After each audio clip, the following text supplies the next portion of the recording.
Welcome to Airsoft Reports. Today we're going to review for you the CO2 powered Crossman Airmag M50. As usual, everyone wants to know how fast it shoots, and we're going to show you. But just to let you know, we've got both .12 gram and .2 gram BBs to test. Of course, one's going to go faster while sacrificing accuracy. One's going to go a little bit shorter, but of course you're going to get better accuracy. First on deck, we've got the heavier BBs, the .2 gram. We're going to show you what they can do. Take a look at the chrono here. What we're going to do is we've got 5 shots of the .2, then we'll go to 5 shots of the .12. Again, .2. First shot comes in at just over 300 FPS, 303. Second is 305. 305 again. Alright, we dropped to 299. 302. Now in our 6th shot, we've jumped up to the .12 gram BB, so you can see we've had a sizable jump in the velocity as well. So we're up to 363 using the .12. 351, 359, 355, finally 368. Alright, the reason we chose the Crossman Airmag is because it's a pretty inexpensive and easily accessible CO2 blowback airsoft gun. It doesn't quite have the rate of fire of a high-end AEG or even a mid-range AEG, but it does have very good velocity for what it is. We're going to give you a brief run-through of the basic features. There aren't a lot, but we'll show them to you. Then we'll show you how accurate it is at range. Let's take a look here. The way Crossman decided to put this together, they've got it basically in 2 pieces. You can see here that you can see exactly how many BBs you've got. It's a straight spring-fed design, though it is double stacked, staggered. On the back side here, you've got the little CO2 nub. What happens is when the hammer of the gun strikes it, it releases the CO2 into the barrel, propelling the BB out. Again, pretty straightforward. It's nice and weighted. Obviously, the CO2 helps to do that. It basically gives the gun and the clip a nice feel. Now it goes into the gun very easily. You're going to want to have this little guy, the little nub, facing towards the front of the gun. Push it in all the way till it clicks. That's it. Your magazine release is right here, just as easy. Push forward, mag drops out. So you can see. The safety also, it's either on or it's off. So there it's ready to fire, and there it's safe. Now understand, we've got this gun gassed and charged, but let's say you've got the safety off without having racked the slide, nothing will happen. You're just going to get a click. You actually do have to rack the slide, and it does actually cycle BBs in, so if you do it more than once, you're going to have a double feed. As far as we can tell, the double feed doesn't hurt the gun, but your accuracy for both BBs is going to be greatly diminished. Alright. Now we're going to show you how well it fires here in just a sec. We've set up our targets at 25 feet, 50 feet, and 75 feet. Our first target is just a simple paper plate. It's a 9-inch plate with a 5.5-inch target. We did that because we're so close, we wanted to show you the accuracy up close. That's why our target at the 25-foot mark is a little smaller.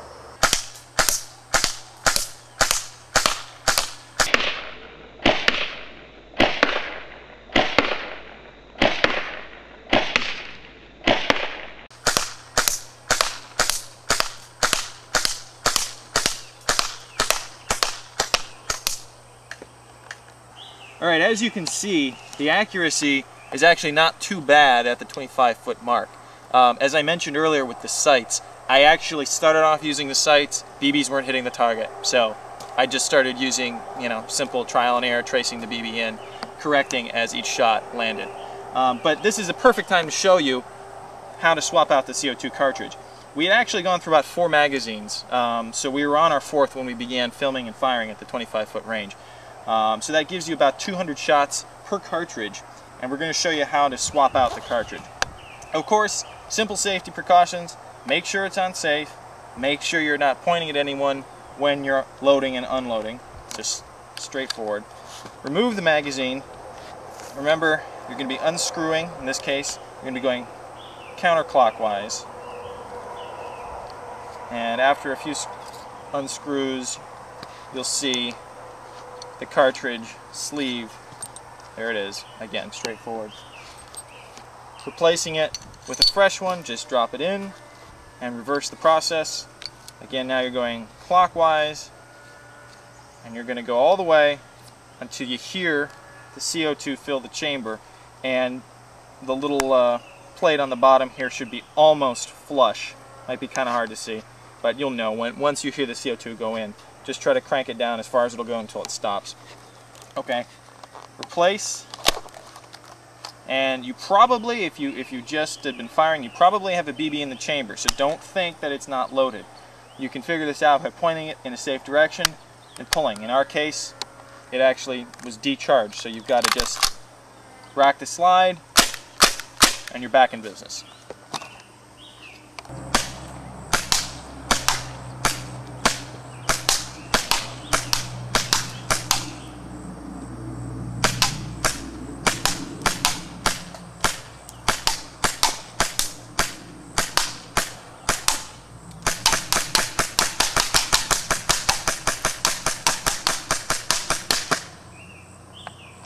Now, as you can see, the accuracy at the 50-foot mark is greatly reduced, especially when doing rapid fire. But we did fire a full 50-round mag into that, and that's the maximum capacity of the M50. So this is a perfect time to show you how to reload it. The better way is to use your speed loader without plunger accessories. Just put the coupler on, and then just put the speed loader on there. And you can actually see, you know, when you're full, that spring is fully compressed, you're pretty much out. You waste a lot fewer BBs, it's a lot quicker, you're ready for action. Pop it in, rack your slide, and you're ready for business. We've shown you what it can do at 25 and 50 feet. Now we're going to show you what it can do at its maximum effective operating range. That's going to be about 75 feet. If you're trying to hit 100-foot targets, you're going to be basically just trying to get lucky. So let's take a look at that 75-foot target. That's the third down to the left of the little pine tree.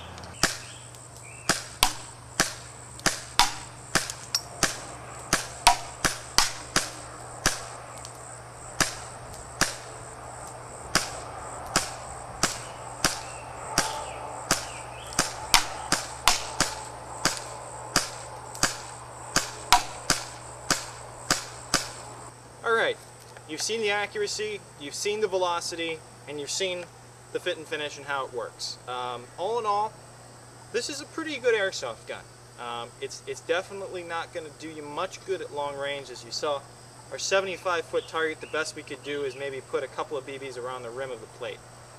So your really practical operating efficiency is going to be at the 25-foot and the 50-foot ranges. It's a pretty solid little gun. The top part, because it does have the working slide, there are a few squeaks, but to be honest, it feels pretty solid. It's very compact. Most of the time when we've got this gun, it's our backup. Usually we have it in a sling, so it's sitting right at this position. It's great if you've got, you know, say a bolt-action sniper rifle and you want an economical but effective backup. This will do great things at close range, and you got to be careful because it shoots fast, especially with the .12 gram BBs. So just be aware of that. Rate of fire, also impressive. Your accuracy suffers a little bit, but still, for a CO2 powered, non-blowback little airsoft gun, costs us 70 bucks. It's a pretty good deal. And to be honest, we got ours at Walmart, so you could probably pick one of these up anywhere. If you don't have access to, you know, say $100+, this is a good way to start. We liked it, we'd recommend it. It's pretty qualitative. Give it a shot, have fun, be safe.